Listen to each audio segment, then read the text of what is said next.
Everyone, so we're going to try something new today. Normally when we do one of our adventure blogs, it's written. You guys know that, you've seen it on the website, we've shared it on our social media. Today, however, we're going to try doing it in a video format. One of the reasons I want to try this, I like to include pictures from the adventure whenever I post them, and the hunt I'm going to tell you about today happened 12 years ago, and I just can't find any pictures from it. I just had a cheap little digital camera back then, and to be honest with you, I have no idea where the pictures went. Anyway, the adventure I'm going to tell you about today is called Flight of the Turkeysaurus. You know, when you grow up in a hunting culture, you like to think that by the time you're an adult, you have a good set of skills behind you. You know what you're doing, and you're a very adequate hunter. Not always the case, and this story is going to illustrate that point. Like I said, about 12 years ago, it was would have been 2008, March of 2008. My dad, myself, and some of our friends decided we're going to the state of Oklahoma for a Rio Grande turkey hunt. We fly into Oklahoma, and the day we get there, they're having tornadoes on the eastern side of the state. Well, fortunately, we were on the western side, so we weren't really affected by them. However, we land in Oklahoma City, get some rental cars, drive to where we're hunting. We're hunting with Rut and Strut Guide Service, and we meet the owner. His name's Todd, and he takes us out to the land where we're going to be hunting, introduces us to the landowner. Well, you know, Oklahoma is relatively flat.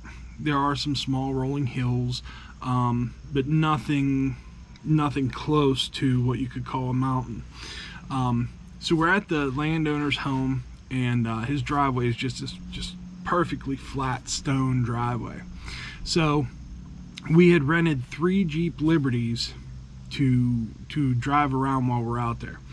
And while we're there, the one guy decides he's going to, it was extremely windy.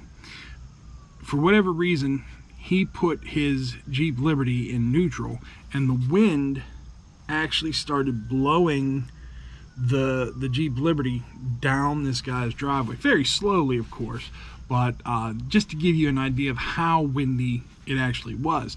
With it being that windy, you can imagine it was very noisy as well.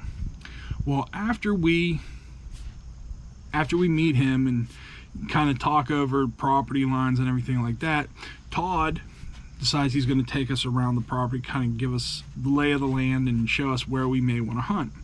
Well, my dad was hunting with his friend Mark, and I was hunting with Mark's son Justin.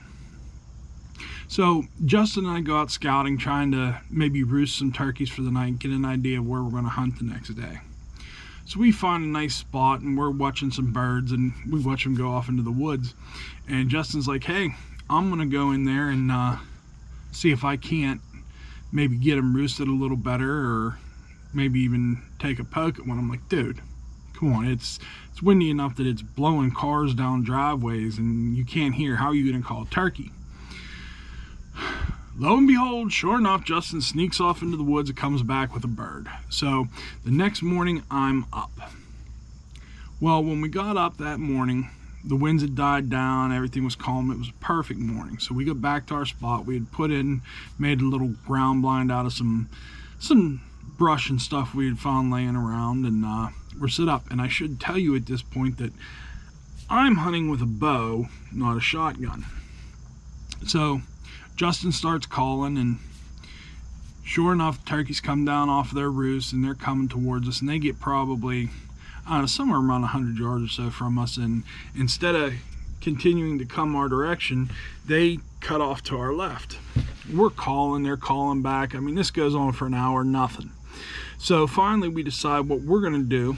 we're going to go off to our right into the woods and see if we can't do a little run and gun. We spent a couple hours doing that, no luck or anything, so we head back to our original spot. Well, as we're heading back, we can still hear that first group of turkeys. There was about 20 of them. We hear that first group of turkeys, and we decide we're going to try and call them back in. No luck, no luck. So then we decide we're going to be, you know, these super stealthy hunters and try and sneak in on them.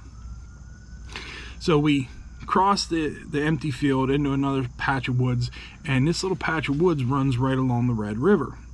And once you leave the woods, there's maybe, I don't know, 10 yards or so of ground before you hit the river itself.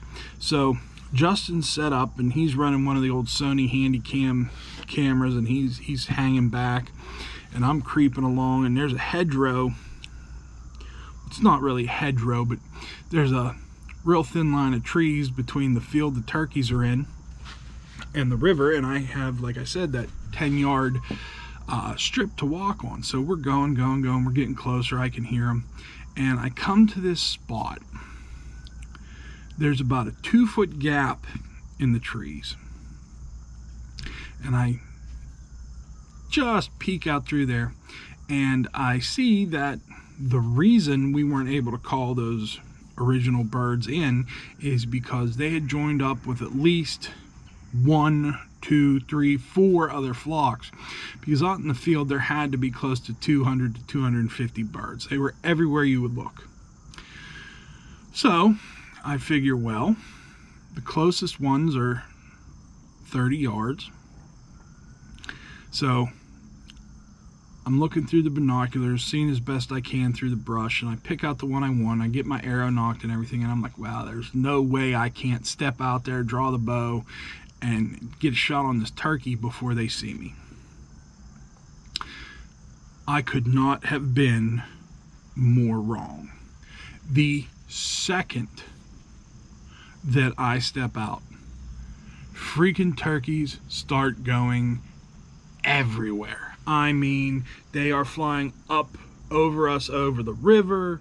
They are flying out through the field. They're running past us. I mean, it was just crazy. And the reason I'm titling this video Flight of the Turkeysaurus, the best way I can describe what these turkeys were doing, there's a scene in, I can't remember if it's one of the Jurassic Park movies, or it may have even been that King Kong movie that Jack Black was in. But there's a scene where the dinosaurs are running for their lives, and as they run past the people, all you hear is poof, poof, poof, poof, poof, poof, poof. That's exactly what you heard when these turkeys were flying. My father and Justin's father were a good mile away at their hunting spot, and they could see these turkeys flying. Mark, Justin's dad, turns to my dad and says, "What did those 2 prick sons of ours do now?" He wasn't wrong. It just goes to show that no matter how knowledgeable you think you are, you can always make that one mistake. And I'm not here to tell you how to be a turkey hunter. I'm not here to tell you about my mistakes. I'm here to tell you about an adventure I had turkey hunting. And I ended up, a couple days later, I did get my turkey. And it was a great trip. But, you know, this is just to tell you that you never know what you're going to run into when you're hunting. There are no guarantees, and no matter how much you think you know, there's always that chance you're going to make a mistake and just blow the whole hunt. Like I said, I was fortunate. I was able to get my bird later on, but the sound and the imagery of those birds flying past me is something I'll never forget. So anyway, as hunting season draws closer, just remember, have a good time. It's nice to come back with a trophy, but my best memory from that hunt has nothing to do with the fact that I got a bird. My memory from that hunt is just being there with my dad and with Justin and seeing just the unbelievable sight of those birds flying. So everybody, I hope you have a good hunting season. I hope you're enjoying the videos. We'll see how these video blogs work out, and we'll talk to you guys soon. See ya.